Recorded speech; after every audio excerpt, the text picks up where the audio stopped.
Good evening, guys. It's Phil. It's All Leeds TV, and we are back with an FA Cup special edition of the big match preview. And you can see there's two very starting to look quite sad, lonely old men now on this show because there's a Lad to Leeds podcast joining us without the lad. That's hilarious. Hilarious. First of all, obviously, hello, Dad. Welcome to the show. How are you? All good, Phil. How are you? I'm good, mate. I'm a bit disappointed. We'll start there. All right. I'm a bit with Lad. Yeah, I mean, do you want to tell the viewers and listeners why we are without Lad? And he's a 16-year-old who's out there discovering life outside of Leeds United, which at this moment in time I don't really see as a bad thing. Well, yeah, okay, fair enough. We'll let him off. Yeah. The way I see it is once upon a time there was a young lad from Leeds. Yeah. Well, not from Leeds, but a young dad from Leeds who had a young lad from Leeds and wanted to teach him what's a podcast. And now he's a 16-year-old with a girlfriend that looks at his dad and his weird Uncle Phil and goes, you fuckers can do your shows without me. I ain't joining you no more. That is the best summary of it all, really. I was pushing him until the bitter end there, saying, come on, here's the link. Get on, because you can do it from your phone. He's round his girlfriend's house. No, I'm at my girlfriend's house. Can't do it like. That's actually a really good impression as well. It is, isn't it? A deeper voice from all of us. And I always thought I had a really deep voice. But yeah, it's a shame. But it's Lad to Leeds and just the dad part of it today, which I can see in the comments is now popping off, like saying, get Lad on, get rid of dad. Apologies. I'll try not to be the old school negative one. But, just prepping for this, it really hoovered the mood a bit. I was quite excited. We're going to Cardiff tomorrow, right, Phil? We are. I was quite excited for it all, but now I'm just doing the prep for it, and I was like, oh, Jesus. Oh, man. So, again, I just want to push blame on you here. We are All Leeds TV because Dad is a dinosaur that can't manage to set up a stream properly. Well, I was trying to get the old podcast studio set up in the new premises I'm living in, and it didn't work. Apologies. But we're good. We're here now, and that's all that matters. And as always, we have a lot to get into. I think I hope I'm right in saying that's Scotty. Hello, Scotty. Nice to have you with us. Hopefully, we'll be back over the weekend with plenty more content as well. Scotty, I'm sure, will be around. There'll be post-matches, especially if this goes wrong. You can guarantee there'll be some post-match content with people getting extremely annoyed. But yeah, as we said at the start, this is the worst weekend of the Leeds United football calendar. It is FA Cup third round weekend, one that has always gone so splendidly well for us. And we're going to get into that. We'll get into Cardiff. We'll get into some updates on everything that's gone on in the last week or so. But obviously, there's not been too much post-match content, especially for any of us, about the West Ham game, which we were at. Dad, how did you find that West Ham game? And there's a lot of mixed sort of reviews of it. If you listen to Square Ball, or you listen to maybe All Stats Aren't We, or the official Yorkshire Evening Post ones, depending on who you listen to, there's mixed reviews. Some people are happy with a point. Some people think we deserve more. Some people are annoyed. Some people are happy. It's a polarized Leeds United fan base as always. So where do you stand on the 2-2 draw? Well, we're quite good in that sense. Is where I feel like I can hopefully give something original. Is I would normally, after obviously tuning into All Leeds TV for all fallout of a match, I would go to the Square Ball. So I actually haven't managed to collect the overall view from the Leeds fan universe, as we call it, Lads to Leeds. But I suppose really the match itself, I should look back on and think was exciting because of what actually happened. And I thought it was really interesting when I watched it back on Match of the Day on how exciting everyone found the game. I thought, once again, I thought it was a similar performance to Man City, which worries me because it was Man City that we played and we struggled to string passes together.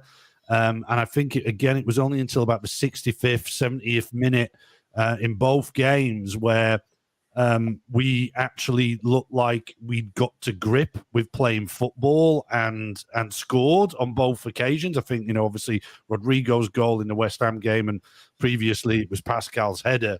But I think rather than the goals, it was more about that performance of, we don't seem to be getting any better. There doesn't seem to be any progression here. I'm really excited by Nonto. I think he, as an individual, is looking like he's getting better and better with more Premier League games. I find that really exciting. But I think tactically, from communication to the psychological side of the game, which Jesse Marsh always talks about, he very rarely, he always swerves the tactical side and give it any kind of on there. And I don't know if that's got worse as time's gone on, but for me, I walked away from a West Ham game going, okay, there's another game where we look pretty terrible. And so that's free. That's free this after the break. And I think that it's really important to look at the World Cup break, because you look at that and you go, that's almost a free pre-season. That's when everybody, not just Leeds, everybody could fix problems that they've got, and certainly tee up a great January transfer window, of which we got in and did good business straight away. I mean, I don't know if this guy's a good left back or not. We will definitely get to whether it is good or good or not. Exactly. So, but sorry, I know I'm going away from the West Ham game. I think progression wasn't there. We definitely, because of the way we're playing at the moment, exactly the same as we did against City, the goal happened where Harrison gave the ball away in a stupid area. I mean, why is he not sharp there? I'll never know. But even with Pascal, yes, I think that the giving away of the penalty, I would stand up for Pascal and go, look, he had to make that challenge. He had to. You would do that as a defender. But if you go back and where that came from, it was the same old. Everyone was inside. I mean, Pascal was in the middle of the pitch when this was going on, and their transition at the back post thing again. There was nothing there, and our two central midfielders were on the right hand side, and I think it might have been, I can't remember, Phil. Apologies, but I think it was Somerville might have been the one who was going, "Oh God, I've let him go." Yeah. Because there must be some kind of tactic if you're going to bring your left back straight into the middle. The midfield left of the attacking opposition needs to be picked up by someone. I don't know if that's Tyler or is it Somerville, but it was a mess again. Yeah. And for me, that goes back to the tactical side of things and probably the psychological side of things. We know we can get a tune out of these players. Look at the goal we scored against West Ham. We can get a tune. They can do it. I don't fall for this. Oh, well, they're not good enough. They can. They can do it. Rodrigo's goal was a brilliant goal. It was. To be honest, both goals were fantastic goals, well worked. But we had 70 minutes, and it was the same against it where we just did not get it together. Yeah, I think I tend to err on the side of I was quite disappointed in terms of what I expected and what I got. Obviously, we went through the game together. We're in the Cop, safe standing. We had Chris with us. We actually had Lad turns up for the game. She's not the show. We had my wife as well, Mrs. Stats, of course. We were all in the Cop. And, the atmosphere decent, but it felt a little bit like it was always on tenterhooks and could have gone toxic at any stage if it did start to go wrong and the wheels came off. I think 1-0, I don't think it flattered us to go into the lead. I've heard some people say it did. For me, West Ham looked shit, I'll be honest. I know people can say we looked poor throughout the game, but they looked to really lack quality, especially in the second half after they'd gone in front. There is a concerning thing that I definitely want to ask you about in a minute around half time, because it's not the first time, even in recent weeks since we've come back from the mid-season break as such. But we were at the City game 2 seconds before half time, concede a goal. Yeah. When you get, and we saw at Newcastle, if you can stay 0-0 till half time, there's a chance you can keep that clean sheet through till the end of the game. That didn't happen at City. Obviously, different class of opponent, but all we needed to do was hang on a few more minutes and go into half-time 1-0, come out at half-time fast asleep, and we've conceded again within a minute or two. And we've gone in the space of, I know there's a 15-minute break in between, but in the space of 2 or 3 minutes, we've gone from 1-0 up to 2-1 down. Yeah. So there is something that needs to be spoken about, I think, about the halftime break. But we've got to say, Phil, like, you know, you referred to Newcastle. I want to pick up a bit on that because, and you know, I know it's been talked about on this channel, but the Newcastle game, we were really poor. Yeah, of course. And I we defaulted to focus on that when was you were talking about the progress bit. Yeah. When you were talking about progress, obviously losing to Man City is at home or away. It doesn't really matter. You kind of expect it. But going to Newcastle, regardless of the performance, and getting a point and a clean sheet feels like progress of some sort, whether we like the performance or not. And we can get into that as well in a minute. But then obviously the point that you were making in terms of progress, if you're getting a point, a clean sheet away at Newcastle, who are on that ridiculous run, and then you've got a team like West Ham, who realistically, if we would have taken advantage and beaten them at home the other night, they probably would have sacked Moyes and they'd be in a right rut. But because they've got a point out of it, we're still in that rut with them. Since Liverpool and beating Liverpool and Bournemouth, obviously the Spurs performance was good, but the results are lost. So now we've lost to Spurs, lost to Man City, drawn with Newcastle, drawn with West Ham. We've got Cardiff in the FA Cup third round, which obviously we're coming to, but it's a nightmare tie. And then we've got some winnable looking fixtures when we go back, but we have to start winning them.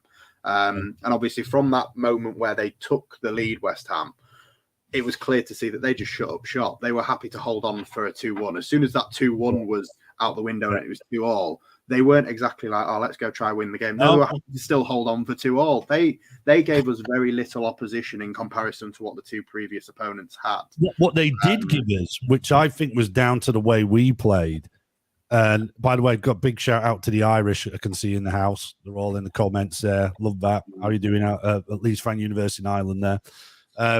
I do think that we made them look like the best pressing team in the world at times. Yeah, you know, and look, I totally agree with you. West Ham are a poor side, but they're no worse than us. Yeah, but they look like the best press. And I don't know. I think everyone talks about Robin Cox, like he really summarizes where we are with our passing ability at the moment in time when we're in possession. It's you know, you look at that, how that has happened to that lad. No, that's the lad that used to fill in for Calvin Phillips, remember? And yet he can't pass to the right back now. You know, I find it extremely worrying. And I think the West Ham result for me cemented my concerns more so, because yes, the point I think is a red herring at Newcastle to the performance that was put in at Newcastle. And I think Man City is a red herring because everyone goes, it's Man City. And it was wonderful seeing Haaland, right? I get that. I'm in there. But at the same time, I go, we couldn't string two passes together for 70 minutes. And it was the same against West Ham, who were below us. So I find this whole thing tactically really, really concerning. Really concerning. Yeah, I mean, obviously, in terms of tactics, I think for me, the thing I was most disappointed from Wednesday night was, for me, we did the big match preview, me and Scotty, actually, and we were talking about what formations we wanted to see and what players we wanted to see in what positions. And look, he's never going to get everything 100% right for absolutely everybody. Someone's always going to be disappointed in certain things. But for me, the thing that has worked this season was 4-3-3. The thing that, regardless of whether we like the performance or not, that 4-3-3 did get us that point away at Newcastle. Arsenal performance. Yeah, Arsenal's the best performance of the season, even though we lost. But for me, we got the formation against West Ham at home, a game that we should be commanding and taking charge, not really just sort of being passive in. We got that wrong. In 4-2-3-1 was the wrong choice for me. I remember me and Lad saying to each other, like, quite early in the first half. I know Aronson is perhaps strong on the right, but for me, Aronson's more a 10 than a right winger. Somerville, for me, is more a right winger than a 10.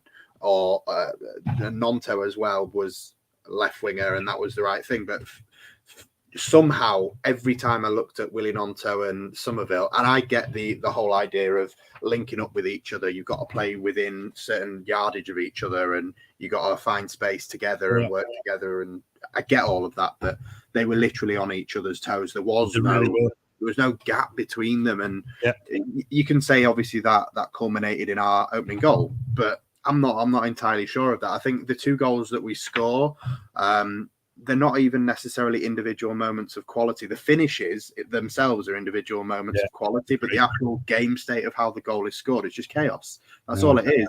Disorientate the opposition by, it was 2 throw-ins we scored from. Yeah, I think the first one I agree with how that kind of became about. I think the second one was for a good 5 minutes we were in control. Yeah.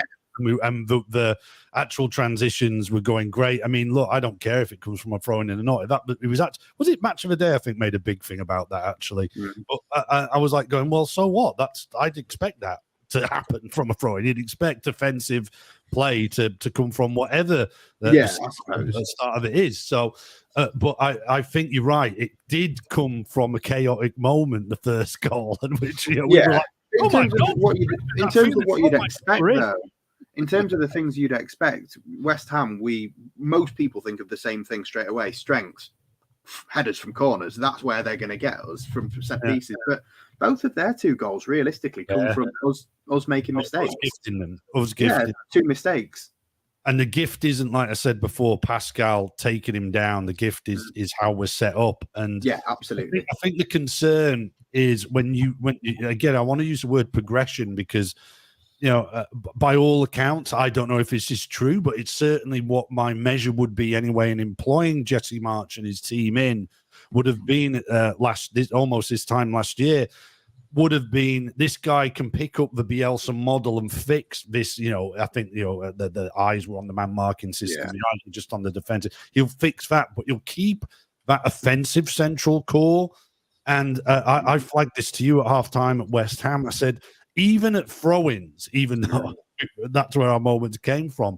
But do you not remember under Bielsa, we would always make the most of a throw-in, and it was always someone coming short, give it to him, they'd pass it back, and then we'd move it. It's that slowing down from 100 to 70 that Marsh talked about in the beginning, wasn't it? And we're now throwing it long down the line, hoping we win the header. Yeah. Willie Nonto has been asked to win a hell of a lot of aerial duels since the World Cup, He really has. And it's that tactical progression that I am just absolutely and again, to conclude West Ham, it made me more concerned than happy. Yeah, I mean, obviously there's a lot in there, and guys, feel free to send in your thoughts as well, and I'll try and flash up as many as I can. But yeah, West Ham, look, it is what it is. The season's where it's at, and I think for the next few weeks, in a way, we kind of have to sort of pause how we feel about Marsh, how we feel about the board, how we feel about Leeds as a whole and where they're at, because we've got a transfer window going on where there's so much going on. There could be a takeover. I don't think there's going to be. There's another bullshit rumor going around about some Asian firm or Middle Eastern firm that are going to come and try and rival the 49ers for taking over. That we all know that's bullshit. It's not going to happen because the deal's already in place with the 49ers. So this new Middle Eastern firm would have to buy out both Rads and the 49ers. So we can basically count that out now. Yeah. But this January has got transfer window. Obviously, is always important for Leeds United. But the last few Januaries that have gone by, we've done very little, or the bits that we've done have been fucking shit, and not just a little bit, like catastrophically shit. So this January so far, we've obviously had the West Ham game, but in terms of what has happened off the pitch, obviously Max Verber has come in. I want to get your take on Max Verber in a sec, but obviously sort of finalising the West Ham thing the other night. Mateusz. I thought it was Wober. No, it's definitely Verber. Don't worry. It's me being ignorant. other cultures. I want to ask you, and I'm assuming a lot of people are about to send comments in on this situation anyway, and I will flash all of these up. But two things on Mateusz Klich. One, is it the right thing for him to be going? And there's more to that question than just that answer. Like, should Marsh be playing him more to make him stay? Have we lost him that place in the Poland squad? Have DC United basically just given him no option, because at least all they need to say to him is you'll play one game a week, and he goes, all right, fair enough, better than this lot. Should that situation be allowed to happen, bearing in mind what the squad looks like at the minute? There's players that perhaps I'm not sold on as much as I was on Klich. I'm not saying Klich's perfect, but should Klich have gone? And then the send-off. Was the send-off right? I've heard different sort of excuses as to why it culminated the way it did, which maybe lets the club off a little bit, but could they have done a bit more? So what are your take on those two? Yeah, well, so straight up, Klich has made a difference in every single game he's contributed to this season. And I think that's as simple as look.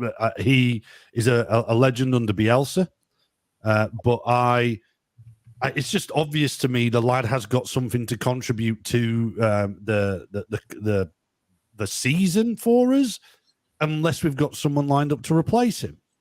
Now, I think if that was the case, we would have heard about that, and there'd be rumors flying around everywhere. So I don't think that is the case, and for whatever reason we've let him go. It's obvious we love him. He shows a real emotive reaction to us all the time, not just on West Ham, like just whenever he scores or in a celebration or when he's on the touchline. You know, he gets someone. I saw someone say he in a tweet, and it was a picture of him hitting the Leeds sign as he went off, going, "He got us." Yeah, so he fitted us. So a bit like what Ian Wright said on Match of the Day. Why are we letting him go? Why do we have to let him go? Let him go at the end of the season. And we released him from the contract as well. There's no transfer fee involved. We were top 10 and looking cozy, I'd get it. Yeah. But I think it's a bad decision for the squad, a bad footballing decision, unless there is someone Klichhausery. I mean, absolutely, Danny. We need that. We need it. In fact, Newcastle, lo and behold, who comes on? Klichhausery happens, and we get across the line with a point. I think the end bit.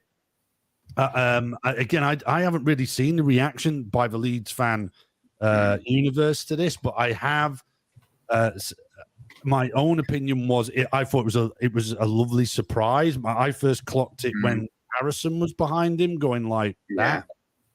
I mean, oh Christ, there's something going on here, and then you got it. And I'm going to defend the club on that, because everything else, announcing it before or whatever, I think is just too risky. I think it could go wrong from a PR point of view. Yeah, I actually think they did it right, and I thought it was hilarious how they remembered they had some shirts printed and put them on 3 minutes or whatever it was at the end. But again, I liked it. I thought it was right. I thought it was good. I felt really honoured to be a part of that, and that's because of the way the club did it. I think the first thing that springs to mind for me is obviously when we left the stadium, we went to the hot dog van, and the first person I bumped into in the queue was LUFC Lewis. And the first thing he said to me was, why didn't they tell us that was going to happen? Because everybody would have stayed. That's the only thing that Lewis, though, he just wished he probably didn't catch it on video. That's why he was cheesed off. I mean, Ellie said to me, in terms of people that missed out, that's why you stay till the end. When do you say this? When do you say this, though? This is the bit. It's kind of, I just think it could just go so wrong before that point if you say it. Yeah, of course. And he hadn't actually signed the termination yet by the time. Never mind the termination, just the whole, like, what happened in that game, and he's on the bench and he's contributing to that game. He was part of the squad. It could have gone so wrong. So, look, what I'll say to that is, could have got injured. We saw pretty quick. Don't leave early.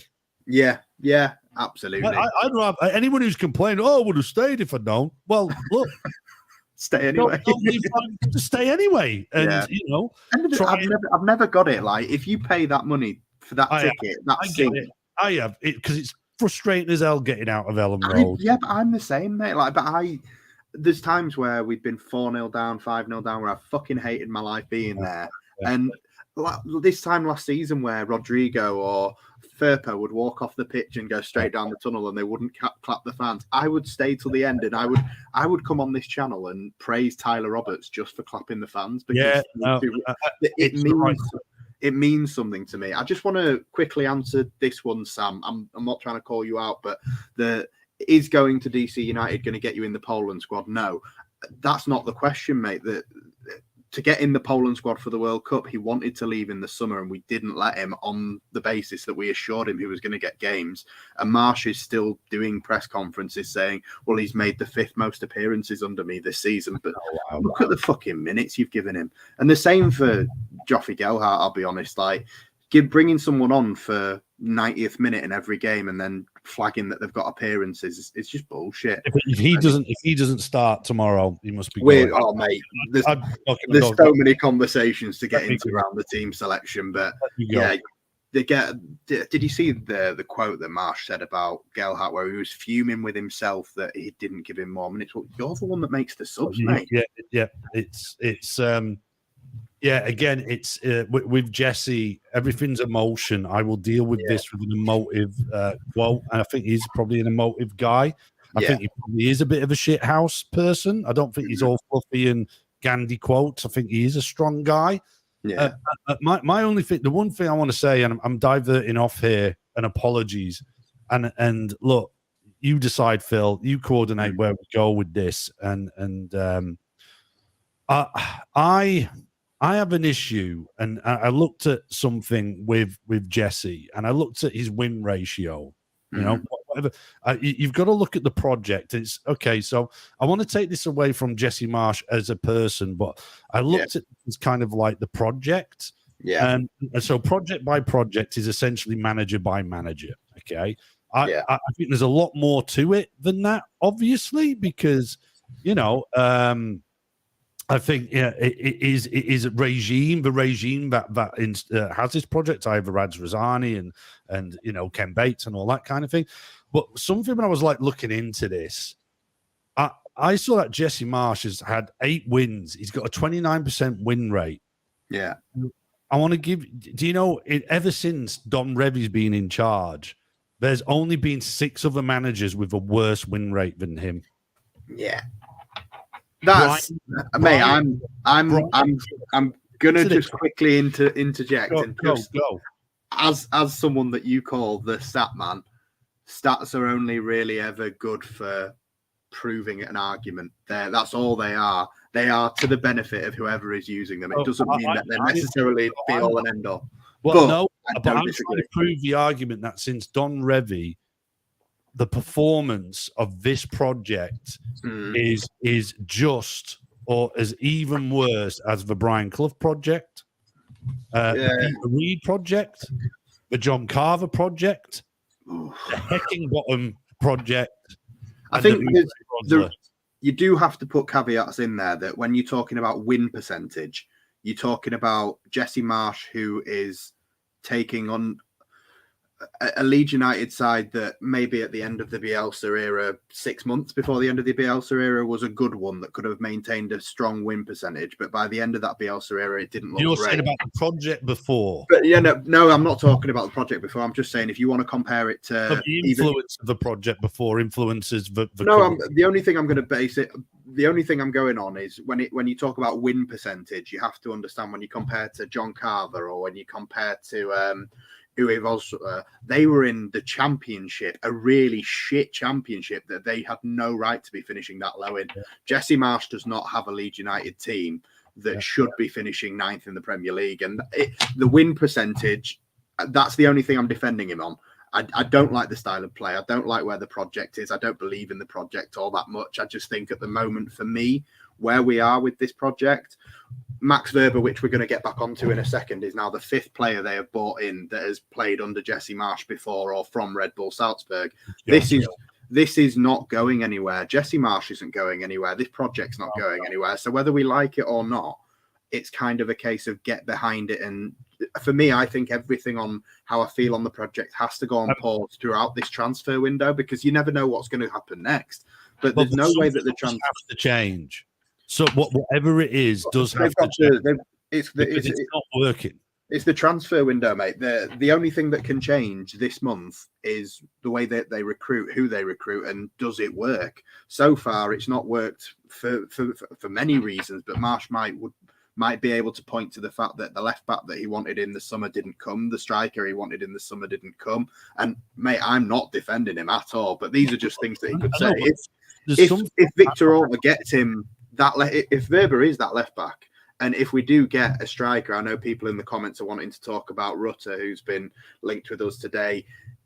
I'm not 1,000,000% sure whether that's the one or not, but if we get those positions filled that Marsch wants filled, for me, Klich's gone. I think we need to replace him too. If we get 3 people in this window, then from now until the end of the season, I think that's where you judge him. But in terms of the project, I can see why people aren't happy, of course. So this is why I wanted to call it the project rather than a Jesse Marsch thing, because I don't want this to be get Jesse out, because I'm completely with you. It's obvious he's not going to get out. And then I think you and me were having a bit of fun on put this in the comments, guys, if you wanted to do it. Phil and I had a bit of fun on WhatsApp the other day. I said, imagine that you're Victor Orta, Phil, and you're in that car with me and I'm Radrizzani.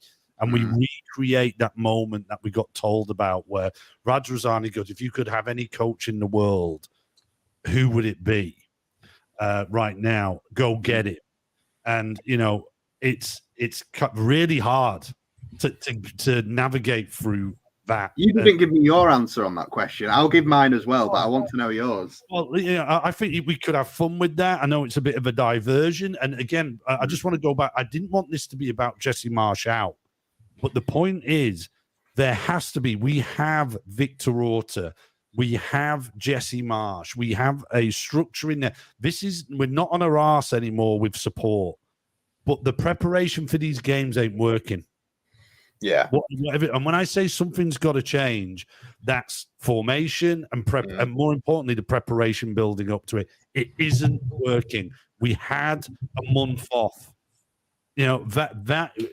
That's what I'm calling for. There needs to be an inquiry into why is this not working. Yeah. Well, I think in terms of the project, and I'm happy to share what I responded to you over WhatsApp the other day, so people are aware. But for me, I don't think it's you can't say to anybody right now. Someone's said the person that I was going to go to anyway. But yeah, for me if I had all the money in the world and I could go and get absolutely anybody, obviously the names like Pep and Klopp will come to mind. They're not my kind of people. I wouldn't want them here.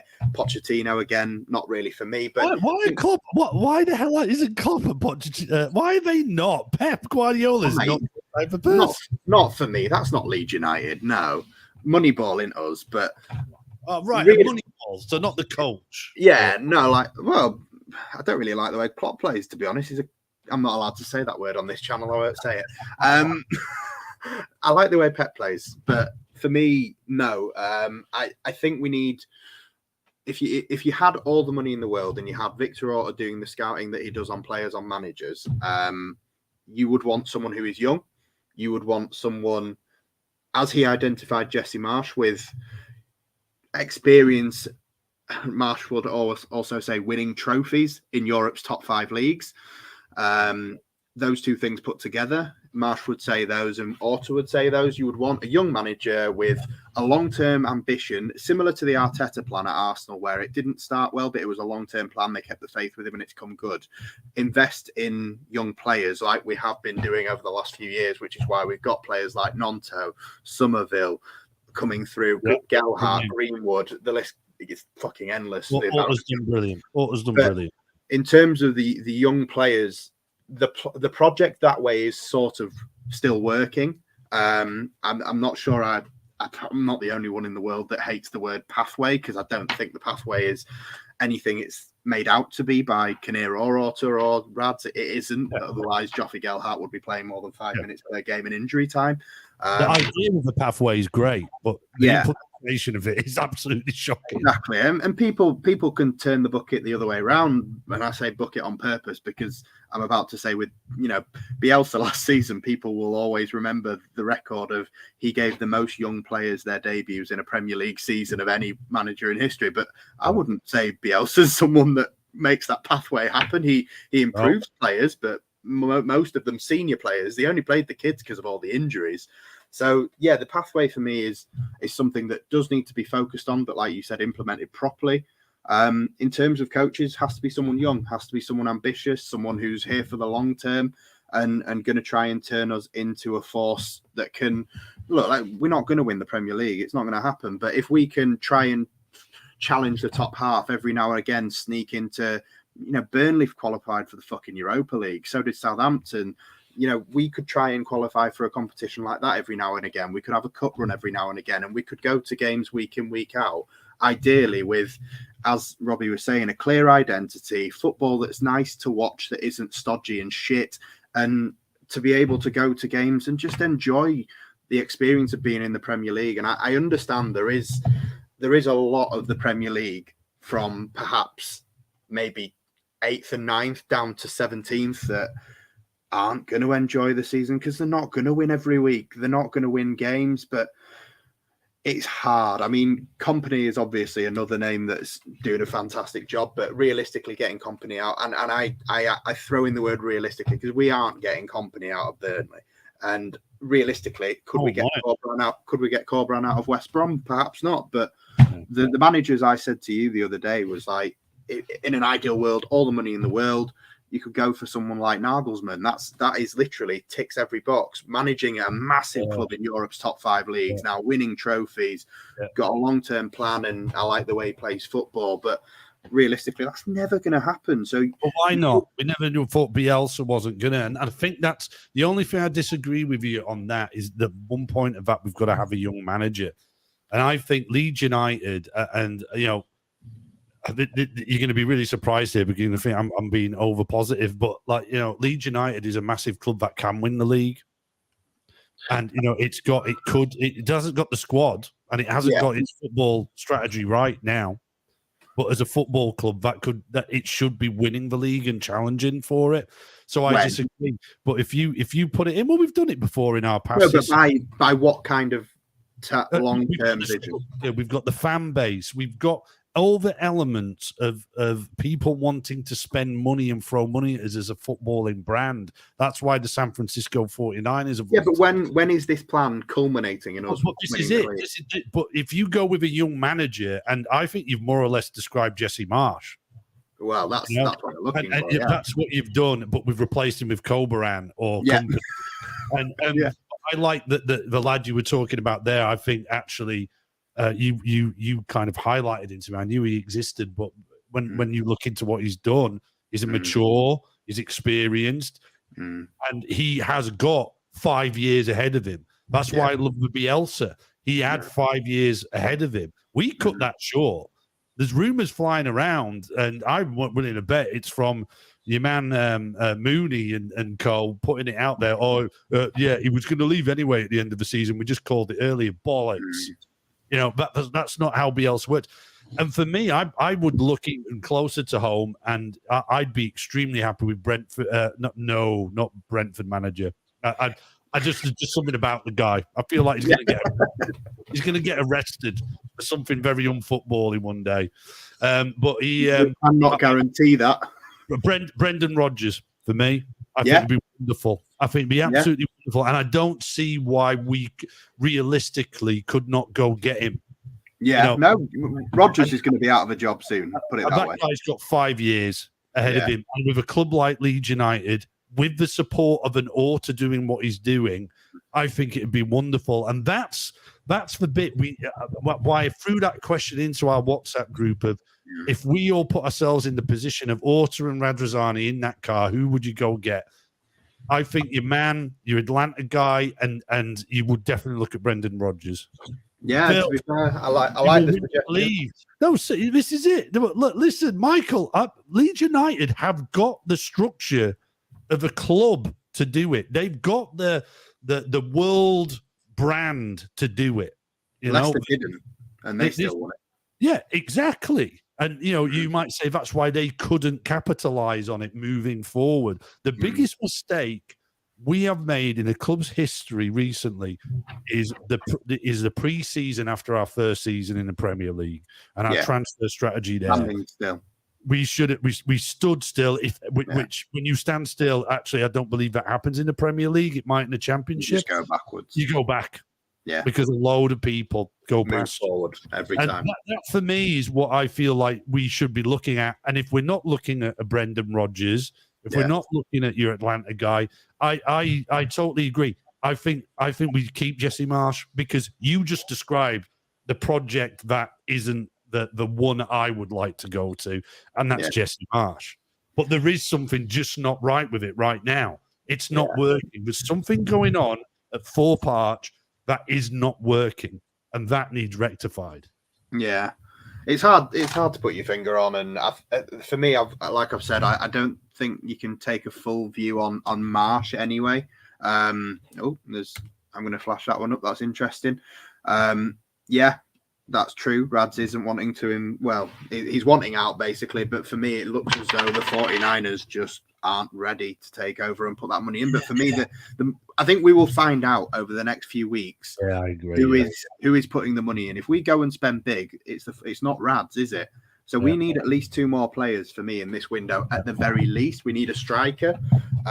For me, we need a centre mid to replace Klich. And to be honest, we are going to move on to him now. Max Verber, and I'm going to say it straight away. I understand people are going to say he's played at left back all season. He's been playing left back last week.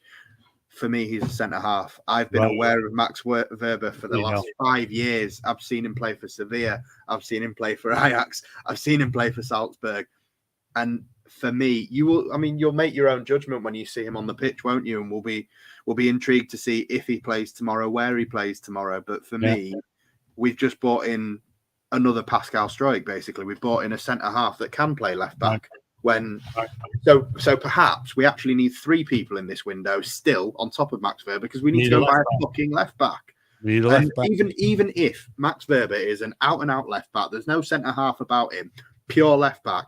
The under 21s still don't have a fucking left back, so we could still do with another one. Yeah. So I think. What's your take on the Verber deal? The money doesn't sound like it sounds like basically the same deal as we got for Rasmus, but for someone on the other side. Phil, what excited me about it was Football Manager Twitter account endorsing it because those guys are great scouts, but just hearing you there say that about what he really is, that concerns me. Look, it's not. I'm not saying he can't play left back. He absolutely can. The same way Pascal Struijk can. But we need a goddamn left back and striker. It's that simple. Yeah. Look, the Klich scenario. Look, it looks like we've created our own problem there. Unless Sam Greenwood is seen as the answer to that issue, which is what I can tell you now, we will not replace Mateusz Klich. Well, I think going to be I think Greenwood is the guy for that. I think we'll probably see him because of the one thing with Greenwood. Sorry, I know I'm diving off everywhere here, but the one thing with Greenwood is his work rate in a defensive scenario is absolutely shocking. He doesn't even dive into a tackle, but will get turned and left for dead. But going forward, he's absolutely fantastic. So I can probably see him being more around that Klich sub role rather than what we have seen him at. JB's not a Mateusz Klich. He's a more defensive player. He randomly came on against Man City and ran around a lot, and I think he put a good tackle in. Yeah, but it's defensive half of the pitch, and Klich's not. Yeah. Oh, yeah.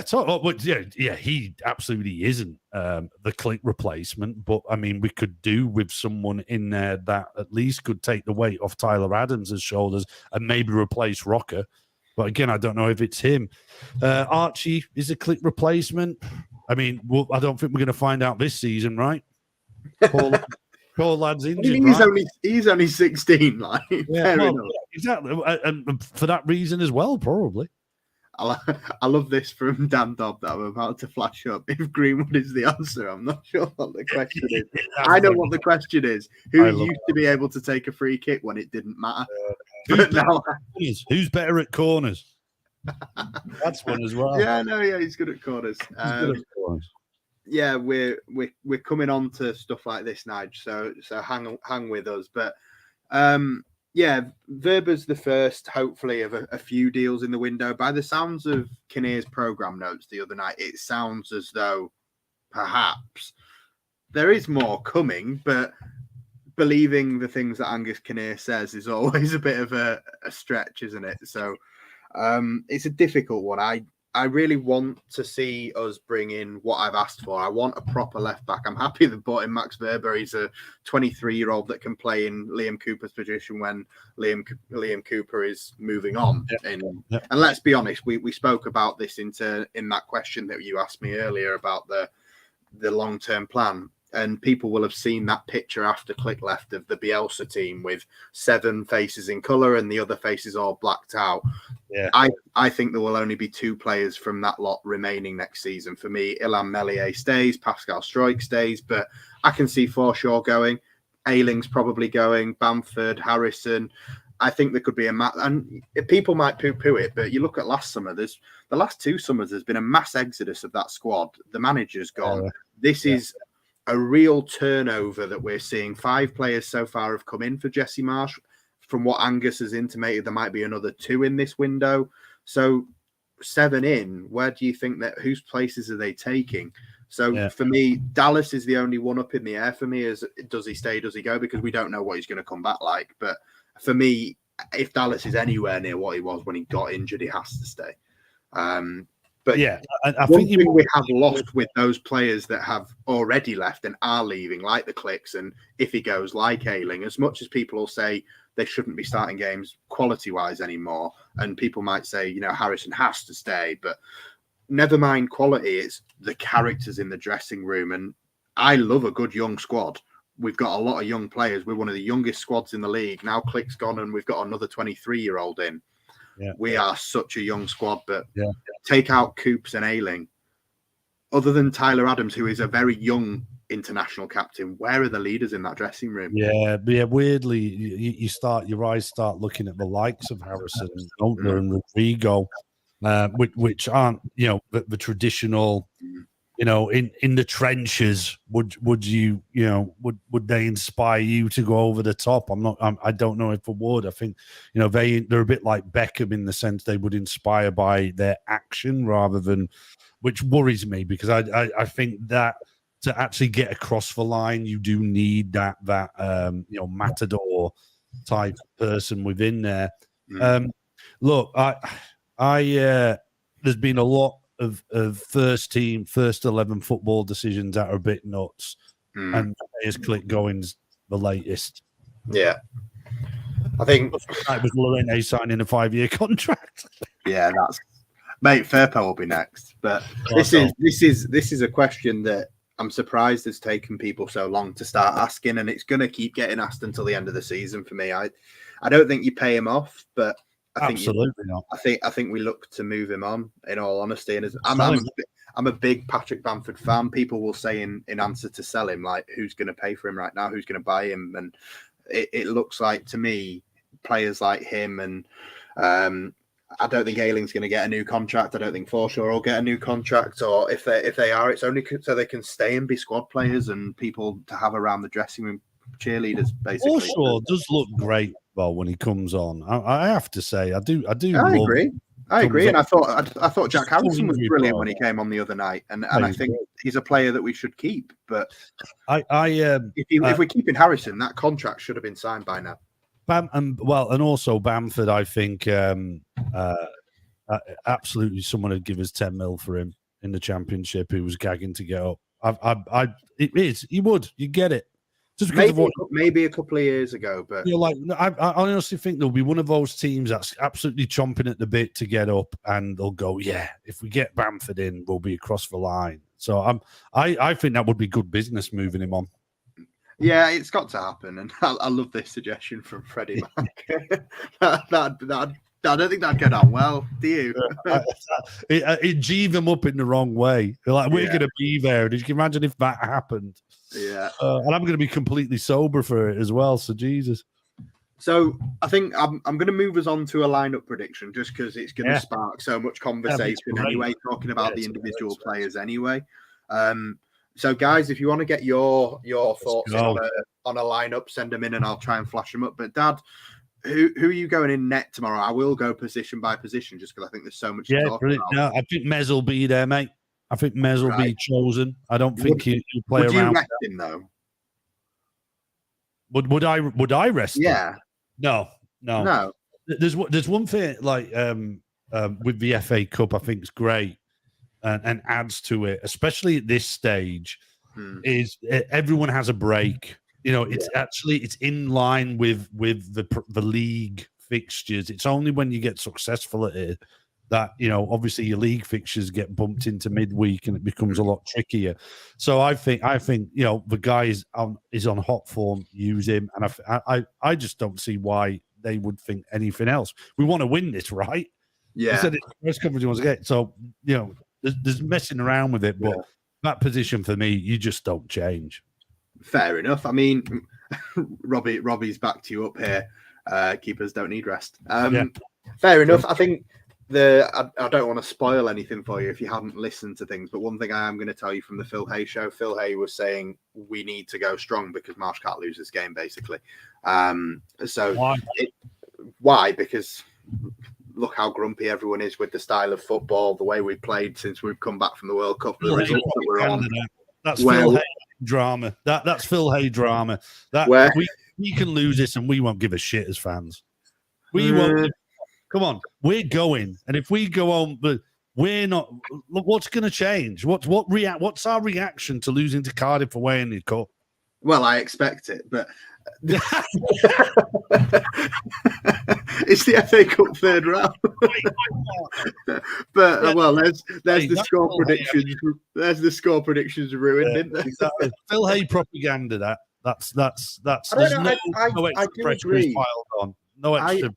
I'll be honest, I agree with him. I think we can't lose tomorrow because why? Because the season's not exactly enthralling as it is. I think we could do with a cup run. We've got an enthralling relegation battle on our hands. So don't worry about it. Get the FA Cup. If we put a strong side out tomorrow, a lot, and whether no matter what changes we make, I think a lot of the players that play tomorrow will need a good performance for their confidence. Say Firpo plays tomorrow. Say Llorente plays tomorrow. They need confidence. Look, in mind, look, an FA Cup run, what does it do for you? If you get an FA Cup run, it means you're winning. Exactly. You know, and it gives more games for people like Joffrey to get minutes. It's an added bonus to it. But I don't think there's a big. If we get knocked out tomorrow, so what? I mean, Jesus Christ! When we get knocked out by Sutton and all those, that was worse. If we get knocked out by Cardiff tomorrow, I'll be gutted because it's Cardiff and I hate Cardiff. They're a shit house club. We'll get over it quickly. But like, I'm over it by the time I'm sitting on my sofa on a Sunday night. Yeah, we'll get over it quickly. But when you look at what going on, even if it's just a cup run that takes us to a quarter final. Let alone the final, because I am going to ask you that question later anyway. But even if it just takes us another 3 games into the season, that's another 90 minutes that Joffrey's going to have that he's never going to get because March is always going to bring him on in stoppage time. It's more minutes for players like Diaby. That's pasting over a fucking crack. But it's a crack that can at least be pasted over. This is what we're going back to what I said before. There's something not right that's going on in the build-up to these games and then the implementation of the game. It's not, let's go on a cup run, you know? If Llorente plays, he'll score a hat-trick. Well, I don't want to ruin it, but like I've got the man down as starting tomorrow. What, Llorente? Yeah. Well, we're coming to it. So let's start at right back. Did you go Mez in goal yourself? To be honest, I think I'm doing a you. You think he'll change it? I think he'll change it. Yeah, I think it'll be Joe Robles in goal. Right. And I don't mind as such giving Meslier a rest just because I don't want him getting injured against Cardiff because they are. I mean, don't get me wrong. I don't watch Cardiff. I don't watch the Championship anymore. We're not in it. But from what I've always remembered Cardiff being, big physical sides, every corner they'll stand on his toes. They'll punch him in the face. Referee's going to be shit. If they're going to do that, they may as well do it to Robles and not fucking Meslier. Well, please. The manager is that lad who is it Mark Hudson? Yeah, he used to be a centre half or a left back or something like that. He did that at that really awful period with Huddersfield, didn't he? Oh yeah, he's shite. Cardiff in general is shite. They're literally just hanging on by a thread outside the relegation. You'd expect that they're just going to be up for matching us physically. Yeah, and they're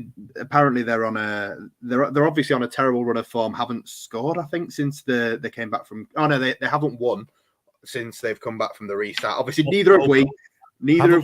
I looked at this. I haven't won a game since the end of October. Yeah, and they've got like a illness going through the camp as well. So apparently, they're going to have loads of people out. But for me, it's still a massive banana skin. Every fucking third round FA Cup is a banana skin. Exactly. So yeah, I don't mind as much resting a goalkeeper, but I would still try and go somewhat strong in the lineup. So for me at right back, I know people will say pathway. Cody Drameh was on loan at Cardiff last season.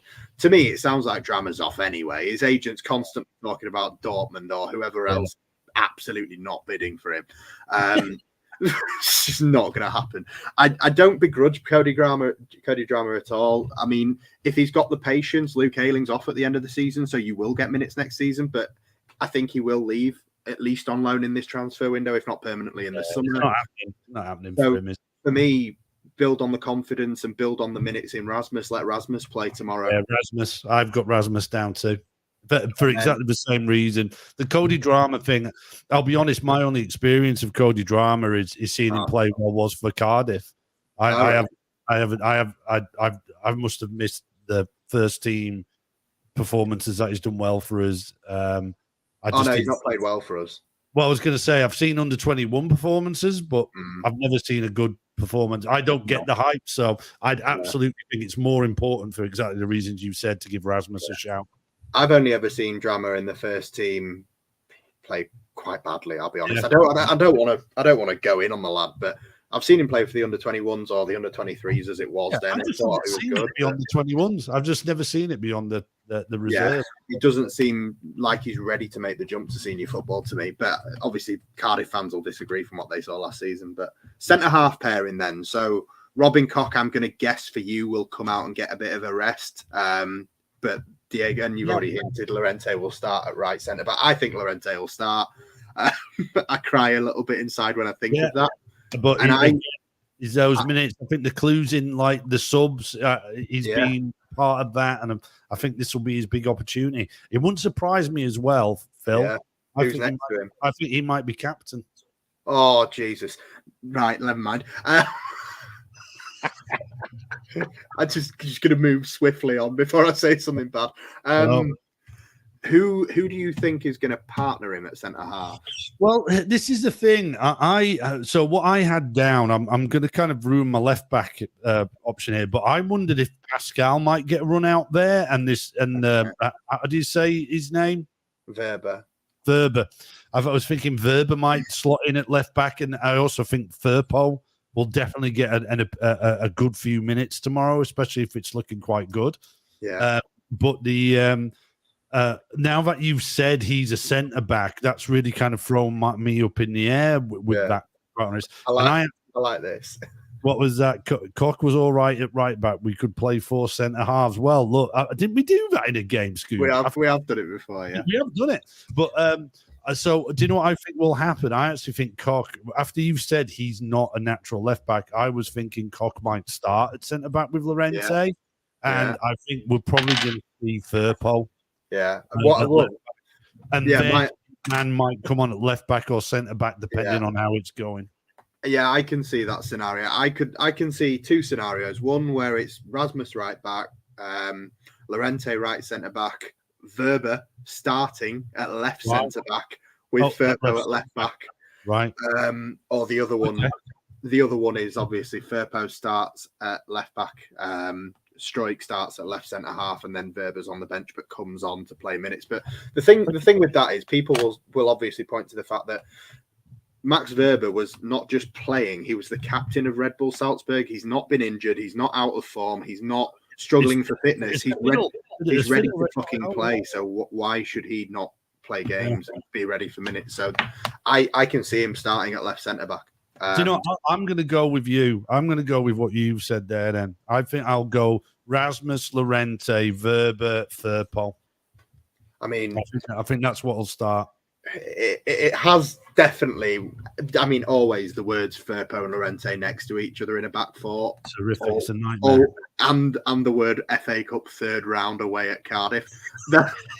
Those two sentences together have fuck this written all over it. It's horrific, isn't it? And I've just got a message from the guy who's picking me up in the morning say taxi's booked for 5 a.m. Amazing. I thought you were 4 a.m. I thought you were 4. No, we'll get to it. But the coach at 6 a.m. But yeah, let's go into midfield. I'm still saying 4-3-3. It has to be 4-3-3. No fucking penis. No 4-2-3-1. Just please 4-3-3. Are you the same? No, I want it to be that. Right. I mean, I actually and clip this, folks. I actually gravitated to the penis. Nice.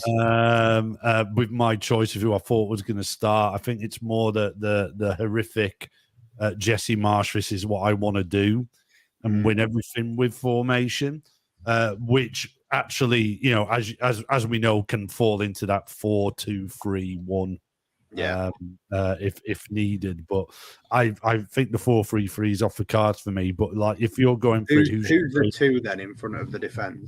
My two, I think Rocker will start, and I think you'll have. I reckon he might rest Tyler, and I think he might give Sam Greenwood a run out there. Okay. Yeah, I mean, I would definitely. I think Tyler will start and then get a half and come off. I definitely think one of Adams or Rocker will be not dropped but rested. Rocker will start because he's had the rest. If you look at the process, he's had the rest. So I think it'll be Rocker. Rocker needs to improve. Rocker, you know, you're talking about getting game time. I'm Jesse, I'm going, come on. Yeah, for me, Steve Brown's beating me to it. I want it to stay as a 4-3-3. I think JB Jarby, whatever the fuck his name is, he should get minutes. If you're gonna throw someone young in, he got minutes against City, so why can't he play a few more minutes against a lowly championship side? He'll be on the bench. I think he'll get a sub. But again, just to count out, if you want someone to get more minutes in the eye of Jesse March, you're putting Greenwood in front of him. No, I'm not. This is it. Like I want 4-3-3, so I want. Greenwood, Rocker, JB. To be honest, I would always start Tyler, but at the same time, one of them will get. I think they'll both get 45 each. To be fair, depending on the result as well. But so who's your? So my I've made 3 there. I mean, if you're going to put me, if I'm going to put that into a 3, I mean, probably Harrison would be in there. I think Harrison will start tomorrow, but I've gone for a 3 and a 1. So give me your 3 then. My 3 would be Harrison, and I think Gelhardt will be in there, and I also think Somerville. Right. Okay. So I'll then move on and give you my 2 wingers, but I'll save the striker and we'll come to the striker. Yeah. Wingers. I think you've got to keep Nonto in, and I can understand. I think you can always understand the argument to rest players, but when you're on such hot form like he is, and I don't want to give away who I'm putting up front. I think I probably will end up doing anyway. For me, I want a really young front 3. Somerville and Nonto work together well. I want them on wings. I don't want Somerville at 10. I want those 2 on wings, and I think you can probably tell who I'm leaning towards up front. Then I think Joppy could get the full fucking 90. For me, that's the front 3. So are you still keeping Rodrigo in up front then? Yeah, Rodders will be up front for me, and I think he might. But remember, I was saying I think he's going to go for the 4-2-2-2. So I think it'd be Gelhardt. If Rodders is on the pitch, though, he's captain. Llorente's not fucking captain. The only thing.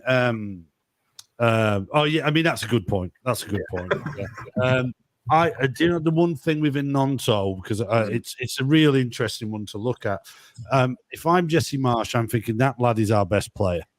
Rest him, put Harrison. And I need to win at Villa desperately. I need a point at Villa desperately. I can't lose away at Villa the following Friday. Therefore, I can't risk him getting injured. And the way he plays in Nonto is also... he'll get kicked to shit tomorrow. Yeah, do you know what I mean? And so I wonder if he withdraws towards him. He's our best player right now. Yeah, absolutely. I think, obviously, probably a different question, or a more interesting question at least, when fully fit Sinistera comes back in. That will be very interesting to see how that goes. But I think for me, I would keep the form going, but I can definitely see the argument for Harrison maybe taking the place of Nonto and maybe a front three of Harrison, Somerville, and I understand obviously why people would want to see Rodrigo play, but similar to what you just said about Willie Nonto, I know he's not our best player in terms of how he performs, but he's scored fucking 10 Premier League goals in, what is it, 14? I don't expect him to play the full game. I think he'll start. He's an older player as well, isn't he? He's 33. He'll get us ahead, and what I'd expect is there would be someone brought on, and I think it'll probably be one of the youth kids, would be brought on, one of the offensive lads to play up front with I think Gelhardt needs to have the 90. Yeah. He needs that under his belt. I mean, Christ, if you're Gelhardt, you're thinking, when the hell did the last time I played 90 minutes happen? Mate, Norwich? I wouldn't like to guess. No, Brighton. Norwich, Brighton, one of the home games, I'm assuming. I'm guessing. On a full 90, I don't think, but anyway. But yeah, I mean, in terms of the FA Cup, you've already kind of given your take a little bit in terms of you don't really give a shit. But we'll give a shit, but I think we'll win. Stop jumping ahead to the score prediction. I thought that's what we were doing. I want to quickly ask you. Would you go for fuck the cup off and focus on the league? Would you say do you fancy a cup run in the extent of what would you sacrifice to go far in this competition? Would you take getting relegated to win it? Would you take having a stay up on the skin of our teeth like last season just to get to a semi-final? How far do you take this? I mean, look, I think, like I said before, if you get, everyone says, I fancy a cup run. Well, you fancy a cup run because it means you're winning. And that if you're winning, that's form. And, that there's no reason why, if you look at, I think, probably other than Wigan, every other team that's kind of done well and has gone on to win the FA Cup has been doing well in the league at the same time. Well, bar Wigan. That's what I mean. Just Wigan is the only one I can pick out. Look, there may be others that weren't great, but certainly relegation. Having said that, Phil, I don't think our squad is that great at all, and we've just gone through a whole process of Christ. We've got rid of Klich, and we're going. This January is really important, so I really couldn't care. And what really boiled my piss was the comment by Marsh saying that I bumped into Kinnear, and Kinnear leaned over and went, "I really fancy a cup run." Oh yeah, message received, and you just think, "Fuck off." Right, you should be going to Jesse March. Who do you need to bloody get in that top 10? That's all that should be talked about. That's all it should be about. I'm not sacrificing fuck all for not staying in the Premier League. I am all. Leeds needs to be in the Premier League. Yeah. Fuck the FA Cup. Fuck the Carling Cup. Fuck the Papa Johns. We stay in the Premier League, and that's what happens. And do you know what we do after we stay in the Premier League? I'd like to see Angus Kinnear go to Jesse Marsh going, okay, what do you need to get in the top 10? And what do you need to get to a cup final? Then we get to fuck the cup final. I don't care about the cup final. Cup finals are fine. And then when we've got in the top 10, I want Angus Kinnear then to go over and lean in. What do you need to get into the top 6? And then what I need is to go to fuck the FA Cup, fuck the Carling Cup. It's fun when you're in it. I'm not sacrificing it. The moment we get knocked out, I'll be fine. I'll be sitting there going, who do we play next in the league? And I don't want Angus Kinnear, I don't want Victor Orta or Radrazani sitting there prioritizing the fucking FA Cup. Right? It's I'm going to ask you one question. Sorry, go for it. You met Angus Kinnear, right? Yeah. Exactly. Look, that's the way I am with it, and I genuinely think all proper fans, all these fans are like that. The running the FA Cup's mint, right? It's great, and it means you're winning, and I get that. But am I sacrificing anything for it? No chance. Interesting. Everything else I've heard has been the other way around. People have said, "Yeah, I'd take getting relegated to win the FA Cup." Well, they're fucking idiots, and they need their heads read because don't listen to the square ball this week. Well, there you go. Well, you know what? They won't mind me saying the fucking idiots because they'll probably go, "Yeah, we are." But look, I fucking love the square ball. I think it's awesome. But look, Premier League is everything. Yeah, it's fucking everything. It's as simple as that, Yeah. And it's been a lot of fun getting to the Premier League. We've had some really great moments, but it's been outweighed by a lot of horrificness. And do you know what? I'm happy to go out in the third round against Cardiff. I don't think we will. Yeah. I don't think I'd take getting relegated other than the fact that people might say it's a bit more fun in the Championship for the fans. It's not quite as sterile. For me, VAR kills this. I'll be honest. VAR for me. Oh, come on. I cannot wait for tomorrow to be at a Championship ground where there's no VAR. When we were at the West Ham game the other day, we knew it was a fucking penalty. We knew straight. He knew it was a penalty. He still goes to the fucking monitor. Oh, no, he didn't. He fucked up. He was shit. No, I'm sorry. I heard them say that. I heard the post-match with Moyes saying, "Oh, he was playing play on." No, he didn't. He got it wrong. He wasn't going to give it. I'm fed up with VAR. I cannot fucking handle anymore. I'm all right with VAR. And guess what? You go down to by the time we go down to the Championship, which will hopefully be never, it'll be there anyway. So get over it. Don't worry about it. The Premier League's where it's at. Like I said earlier in the show, Leeds United is a club that has the ecosystem to win the fucking Premier League and compete in Europe. And the FA Cup. We need to get the strategy right. And then we're there. And we'll have a full stadium. Ellen Road will be 80,000. Happy days. Right, guys. I'm going to come to the score prediction. So if you want to get yours in and I'll flash them all up. Dad, I think you've already sort of alluded to what I think we both probably have alluded to what we think is going to be the score tomorrow. But I want you to give it away first. You gave it away first. Yeah, I want you to give me a score line, and I want you to give if Leeds are scoring, who's going to score the goals for Leeds United tomorrow? Yeah, no worries. I think because if you knew, I picked Jack Harrison. He will score the only goal of the game. And I think we will be hanging on by the seat of our pants. I think tomorrow is going to be, I think there might even be a sending off involved in tomorrow.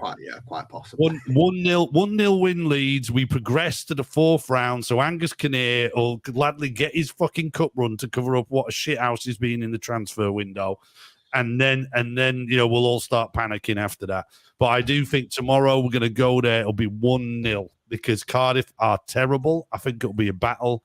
And I think Cardiff will have a man sent off. Harrison will score. I really hope we don't have a man sent off because red cards in the FA Cup, I think, carry over to the league. So we could really do without. Really? Yeah, right. Pretty sure, especially if it's a straight red, it's 3-match ban in the league, which I don't really fancy.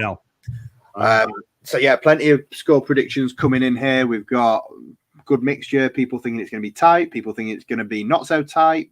Remember, a draw as well, obviously, would mean a replay at Ellen Road, which Oh, it's definitely still replays, isn't it? I'm fucking Yeah, lost. no, this round it's a replay. And then, next round it goes to penalty.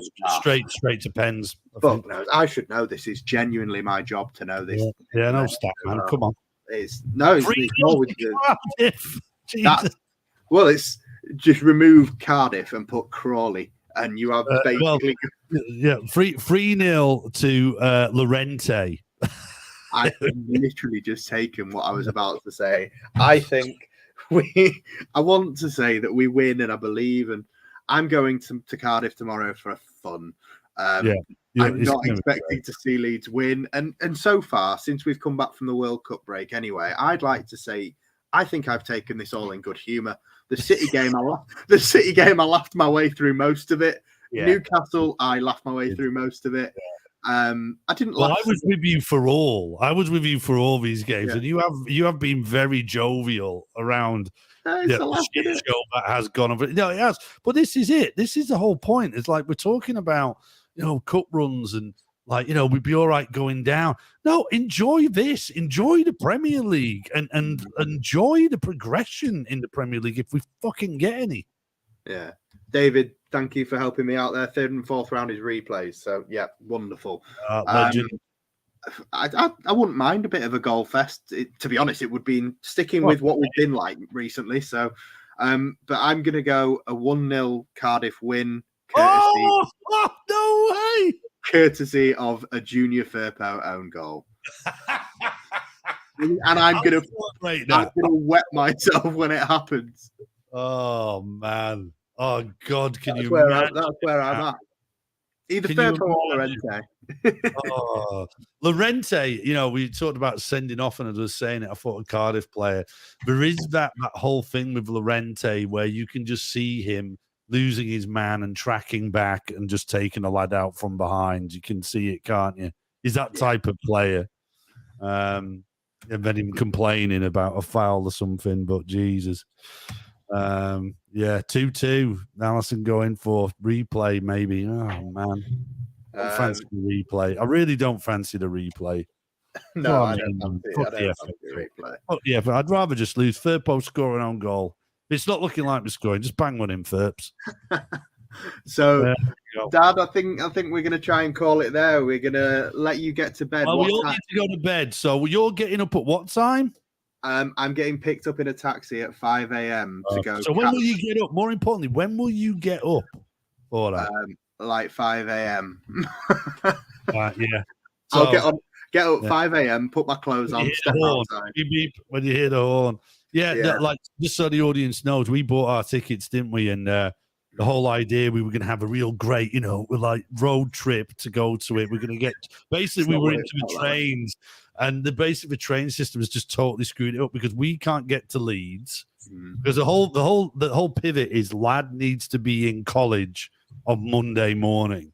Yeah, and so we were going to go over to Leeds on the train today, stay over at Uncle Phil's, and then get the 5 a.m. taxi to get the bus. But we can't get there because obviously if we go on the bus. Me being the poor dad I am, there's no way I'm going on the bus sober there and back, so I wouldn't be able to drive back Sunday night. Yeah. Long story short, you're making your own way there on a bus at 5 a.m. in the morning.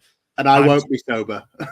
I'm setting off at 6 tomorrow with lad. Need to go pick lad up from his mum's and then driving sober day. I'll see you in Cardiff, Phil. You will indeed, mate. Thank you guys for sticking with us. If you haven't already, do the whole smash a like and subscribe if you haven't already. If you haven't already, why the fuck are you actually watching, to be honest? Only people that subscribe to this channel are watching. By the way, I saw someone ask earlier, what's that in the background? You want to remove me and you? Oh, right. Sign David Batty. Sign David Batty shirt in the background, the legend himself. Right, okay. Yeah.